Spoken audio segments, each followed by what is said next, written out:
Í júlí 2017 valt olíuflutningabíll inn á vatnsverndarsvæði Norðurorku. Vatnsverndarsvæði sem að sér Akureyringum, bæði öllum þeim íbúum og fjölmörgum matvælafyrirtækjum sem þar starfa fyrir neysluvatni. Eins og er búið að koma fram hérna í dag að þá er þessi verðmæta auðlind, það okkur Íslendingum hættir oft til þess að líta á þetta sem sjálfsagðan hlut.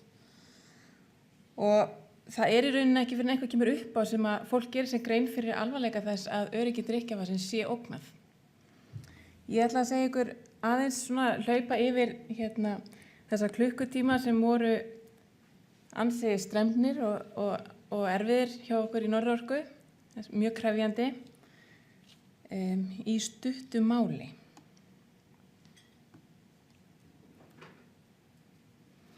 Áður en ég fer í það, þá ætla ég að rétta kynningu fyrir vatnsverndarsvæðinu Vöglum. Neysluvatn Akureyringa er tekið annars vegar úr Hlíðarfjalli sem er af tveimur vatnsverndarsvæðin sem eru sínkvorum megin við skíðasvæðið þar.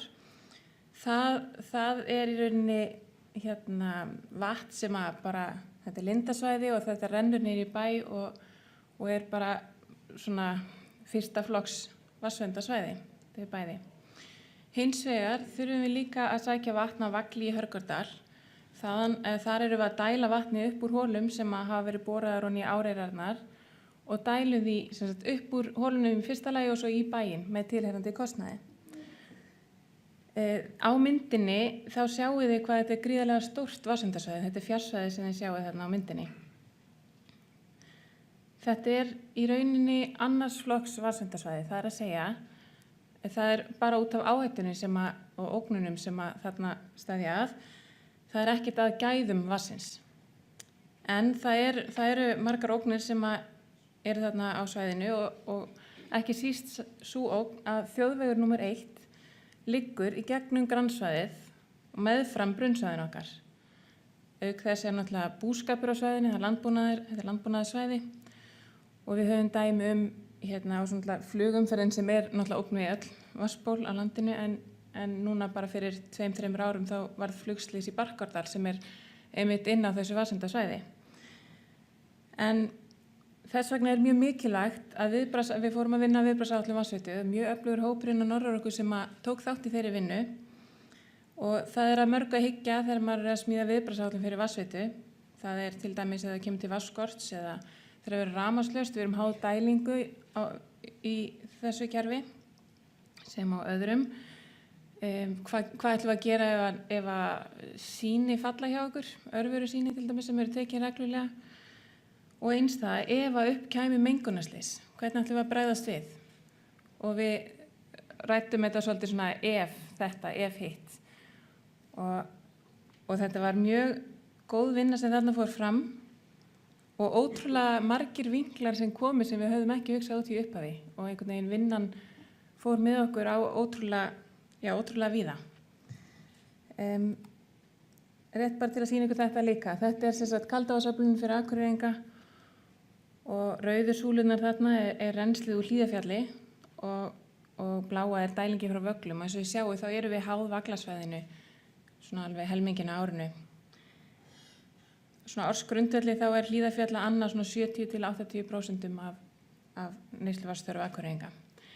En þetta slys, mengunarslysið sem varð í fyrra, það varð í júlí.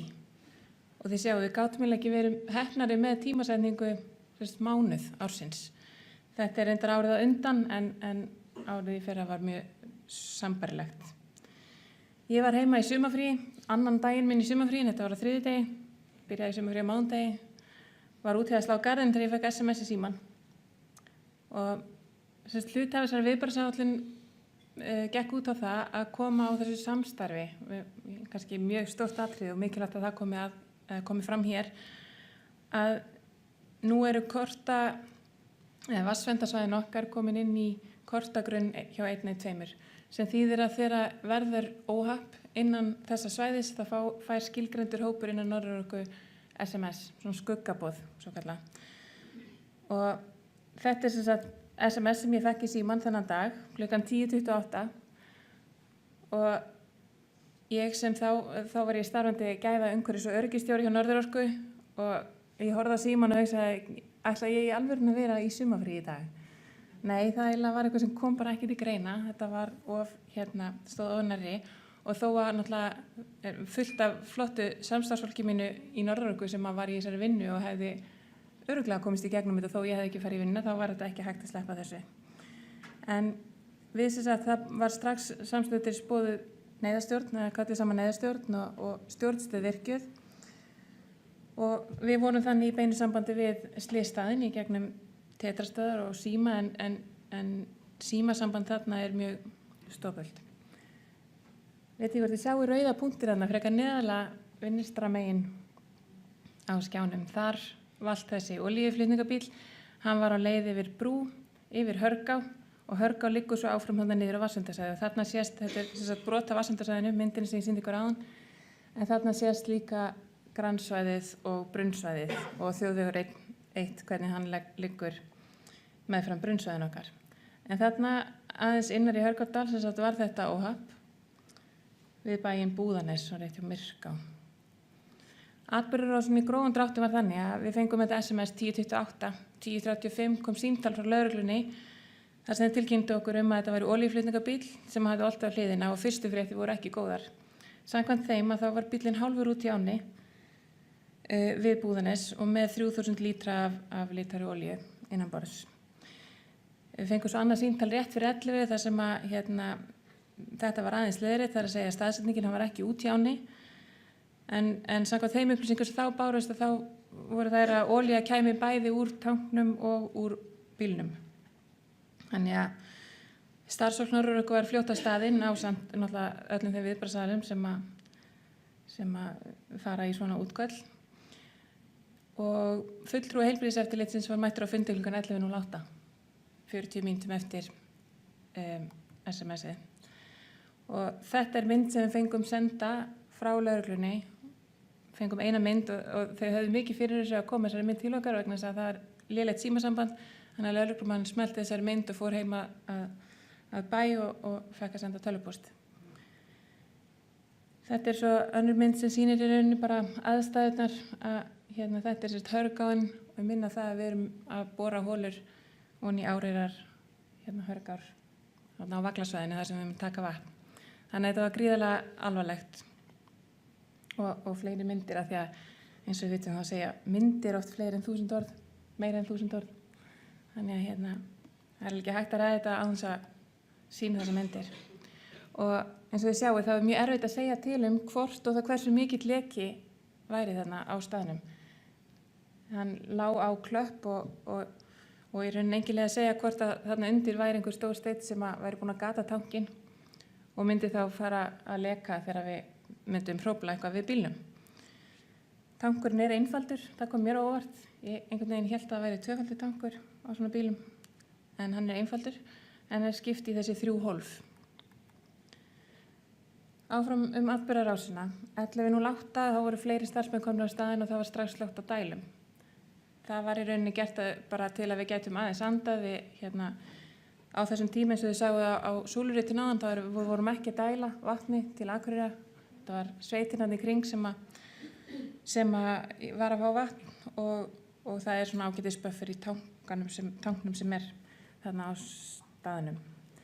En svo vorum við alltaf að fá þessar upplýsingar í stjórnstöðina til okkar að það var búið að kalla eftir tómum bíl til að færa olíu yfir í, en það var svo ákveðið að gera það ekki af því að það er náttúrulega ekki hættulaust heldur að fara í slíkar aðgerðir og það var metið sem svo að það væri að við myndum ekki gera það ákveð og það var óskað eftir flotgirðingu og kranabíl og svo þurftum við að hafa samband við Rarik sem og óska eftir rafmagnsrofi af því að heimtaugin heima að bænum Búðanesi, þaðan sem þessi bíll var að koma, liggur þarna í brúnni og við sjáum hana appelsínugult, það er ljósleiðarinn og svo er aðeins lengra að sést í heimtaugina svört og hún skemmtist við þetta, þannig að þetta voru svona öryggisráðstafanir áður en að yrði farið að rétta við bílinn. En rétt hádegið, rétt rúmlega 12 þá var búið að staðfesta að þetta væri ekki mikill leki, það væri ekki mikinn leka að ræða. Þannig að næst var að rétta bílinn við án þess að lækja úr honum. Flotgirðingu var komið fyrir í ánni og bara svona varúðaráðstöðun ef eitthvað færi úrskeiðis og þarna sjáið þið að björgunarsveitin komin út í á og flotgýringin þarna þetta hvíta upp á bakkanum.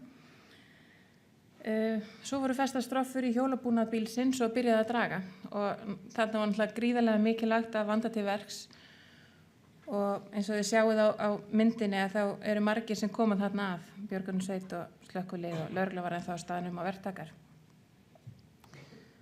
Klukkan 13:38 bárust þessar góðu fréttir í gegnum tetrastöðvarnar að bíllinn var kominn á hjólinn og tankurinn hélt. Það var brotinn dælubúnaður sem orsakaði það að einhver leki varð. Þetta þessi dælubúnaður sem notaði til að dæla af bílum og svo náttúrulega einhver glussi líka. Við notuðum þarna ísósklúta og ísósefni til að hreinsa, plús það að það var krabbaður upp mengaður jarðvegur þar sem að lekinn var og við fórum með 2 tonn af menguðum jarðvegi til viðurkenndra förgunarstöða og klukkan 17:40 þá var aðgerðum lokið og olíubíllinn var farinn af staðnum. Svona óhappi fylgir alltaf einhver fjölmiðla umfjöllun og það var þannig þennan dag að það var mikið fréttir af málinu og það sem okkur fannst svolítið jákvætt við það var að í flestum af þessum fréttum var talað vatnsverndarsvæði og það eitthvað sem ég held að fyrir nokkrum árum hafi það ekkert endilega verið aðalatriði í svona fréttum. Heldur þetta bara verið að fjalla þetta slys en þarna í þessu fréttu kom fram þetta væri vatnsverndarsvæði, að starfsmenn Norðurorku ásamt viðbragðsaðilum væru að vinna á svæðinu. Og það það var mjög jákvætt, myndi ég segja, að sjá þessar fréttir. En sem sagt, allt gott sem enda vel, óhappið varð ekki að stóra atviki þó að vissulega hafi aðstæður ekki litið vel út í fyrstu. Við vorum sannarlega lánsöm að þetta skipti fór ekki verr. Samskiptin eins og ég sagði voru aðallega gegnum tetra, þannig að stopult símasamband og við skráðum alla upp af eins og þið sjáið á þessari samantekt að við vorum með nákvæma skráningu í stjórnstöðum allar fréttir sem bárust og allar aðgerðir og það hjálpar okkur líka að læra af þessu og læra hvað við getum bætt og finna það út. Upplýsingagjöf til starfsfólk og til stjórnar Norðurorku á heimasíðu og fjölmiðla. Þetta var allt unnið frá stjórnstöðinni og eins og þið sjáið, þessi samvinna allra þessara aðila gekk mjög vel og 1-2 slökkvilið og lögreglan, heilbrigðiseftirlitið, björgunarsveitin, verktakar, olíudreifing, RARIK og starfsfólk Norðurorku. Það að mörg að hyggja og mjög mikilvægt að þetta samstarf myndi ganga vel.